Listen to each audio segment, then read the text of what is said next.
गिरनार की अधिष्ठायिका श्री अंबिका देवी की अद्भुत कथा। एक गृहिणी यानी कि हाउसवाइफ, होम मेकर आखिरकार कैसे बनी नेमिनाथ भगवान की अधिष्ठायिका देवी अंबिका, आज हम जानेंगे। तो प्रस्तुत है गिरनार शरण की हत प्रसाद रत्नता श्रावक गोमेद यक्ष की कथा श्री अंबिका देवी की। इनक्रेडिबली इंटेलिजेंट सज्जन मंत्री ने आशोजवती अमावस नेमिनाथ भगवान। गिरनार हिस्ट्री का एपिसोड 4 आप देख रहे हैं जैन मीडिया। बने रहिए इस वीडियो के अंत तक। सौराष्ट्र देश के रैवताचल पर्वत के दक्षिण में एक सुंदर नगर था, कुबेर नगर। यह नगर बहुत ही समृद्ध था, जहाँ पर हर तरफ सुख समृद्धि, ऊंचे किले, लोटस आदि सुंदर फूलों के गार्डन्स और जैन मंदिरों का वैभव फैला हुआ था। जिनालयों में अरिहंत प्रभु की भव्य मूर्तियों की पूजा होती थी। अद्भुत वातावरण था। उस समय कुबेर नगर में शत्रुओं को जीतने में शेर जैसे बिना किसी प्रयास के दान देने वाले और धर्मनिष्ठ यादव वंश के राजा श्री कृष्ण का शासन था। उसी नगर में देवभट्ट नामक एक ब्राह्मण रहते थे। वे जैन धर्म की भक्ति में हमेशा लीन रहते थे। उनकी पत्नी का नाम था देवल और उनका पुत्र था सोमभट्ट। सोमभट्ट के यंग होने पर, जवान होने पर उसका विवाह सुंदर, शीलवान और जैन धर्म का पालन करने वाली अंबिका नामक एक कन्या से हुआ। विवाह के बाद कुछ समय में देवभट्ट ब्राह्मण का निधन हो जाने से, यानी कि अंबिका के ससुर जी का निधन हो जाने से, उनके घर में जैन धर्म की जगह जैन धर्म से विपरीत परंपराएं आने लगी। जैन धर्म में दृढ़ अंबिका भले उस परिवार में रहती थी, लेकिन फिर भी वो जैन धर्म में अडिग बनी रही, स्ट्रांग बनी रही, दृढ़ बनी रही। एक दिन देवभट्ट की यानी कि अंबिका के ससुर जी की डेथ एनिवर्सरी का दिन था, तो उनकी आत्मा की शांति के लिए पूजा पाठ वगैरह रखा गया। उस समय में घर में खीर आदि स्पेशल डिशेस बन रहे थे। दोपहर के समय में अंबिका के घर मासक शमन के 2 तपस्वी साधु भगवंत गोचरी के लिए पधारे।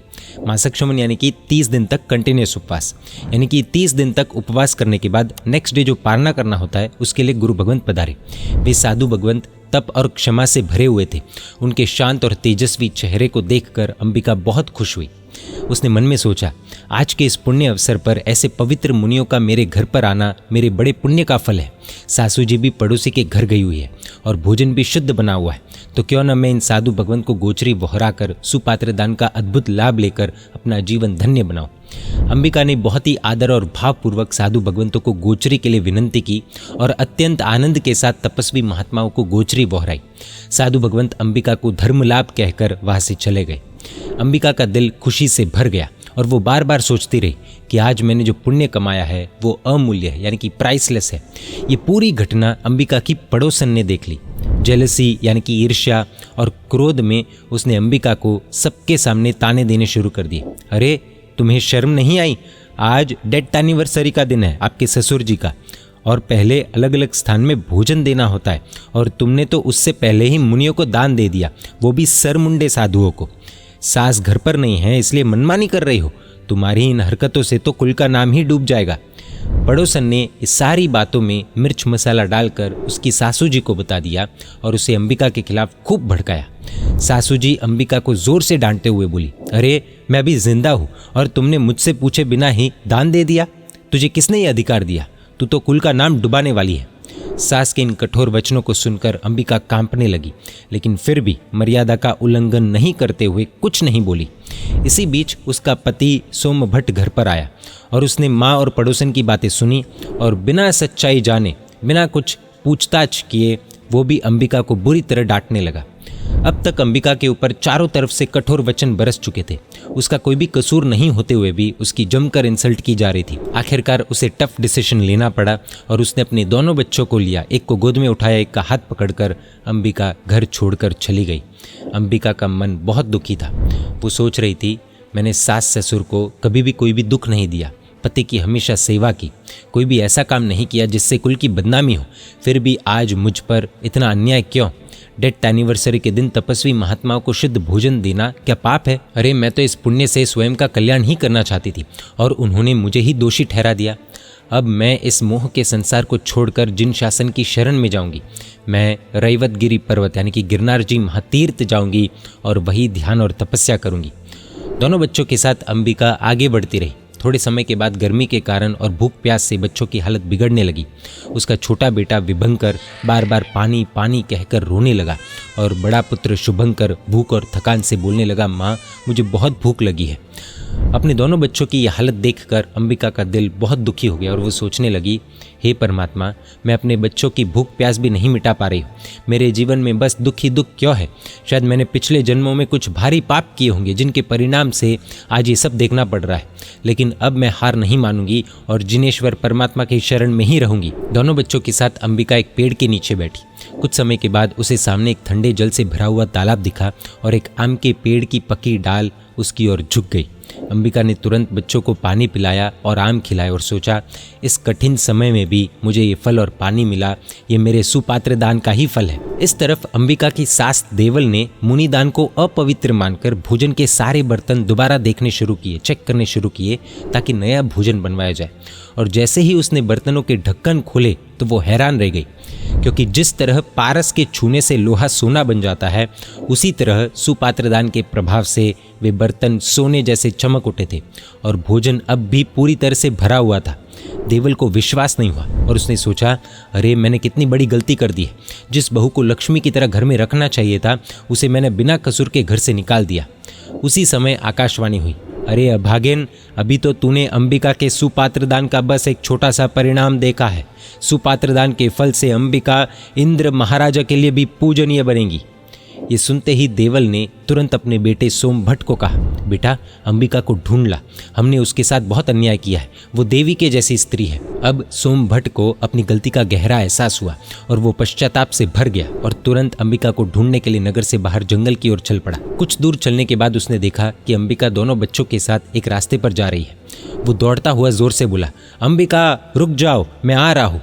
लेकिन अंबिका को उसकी आवाज़ साफ साफ सुनाई नहीं दी। उसे बस इतना महसूस हुआ कि कोई पीछे से तेज़ी से उसकी तरफ आ रहा है और वो डर गई। सोचने लगी, ये ज़रूर मुझे मारने आया है। इस सुनसान जंगल में मेरी रक्षा कौन करेगा? पता नहीं ये मुझ पर कैसा अत्याचार करे। इससे बचने का अब एक ही रास्ता है, मौत, मृत्यु। अंबिका जहाँ पर खड़ी थी उसके पास ही एक कुआं था और वो उस कुएं के पास पहुंची।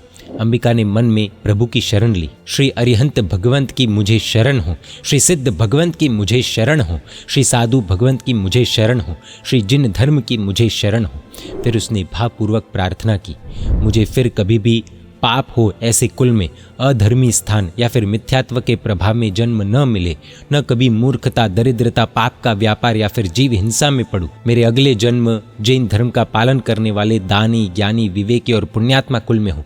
इन उत्तम भावों से भरी अंतिम प्रार्थना करते हुए अंबिका दोनों बच्चों के साथ उस कुएं में कूद गई। सोमभट्ट भागता हुआ कुएं के किनारे पहुंचा, लेकिन तब तक देर हो चुकी थी। वो फूट फूट कर रोने लगा और उसने सोचा, मैं कैसा पापी हूँ। जिस पत्नी में देवी का तेज था, जिस पुत्रों में भविष्य का सपना था, उन्हें मैंने अपने ही हाथों खो दिया। उसने भी अंबिका को याद करते हुए कुएं में छलांग लगा दी। सुपात्रदान का प्रभाव कैसा होता है वो हम अब जानेंगे। अंबिका अपने दोनों बच्चों के साथ सुपात्रदान के अद्भुत प्रभाव से व्यंतरी देवी के रूप में जन्मी और वहीं पर सोमभट्ट यानी कि अंबिका के पति का जन्म शेर के रूप में हुआ, जो अंबिका देवी का वाहन बना। अंबिका देवी का रूप अद्भुत था, सोने की तरह चमकता हुआ शरीर, रत्नों के गहनों से सजी हुई। एक बच्चा गोद में था और दूसरा पास में खड़ा था। अंबिका देवी वन केसरी सिंह पर विराजमान थी, वही सिंह यानी कि वही शेर जो अब उनके पति सोमभट्ट का जीव था।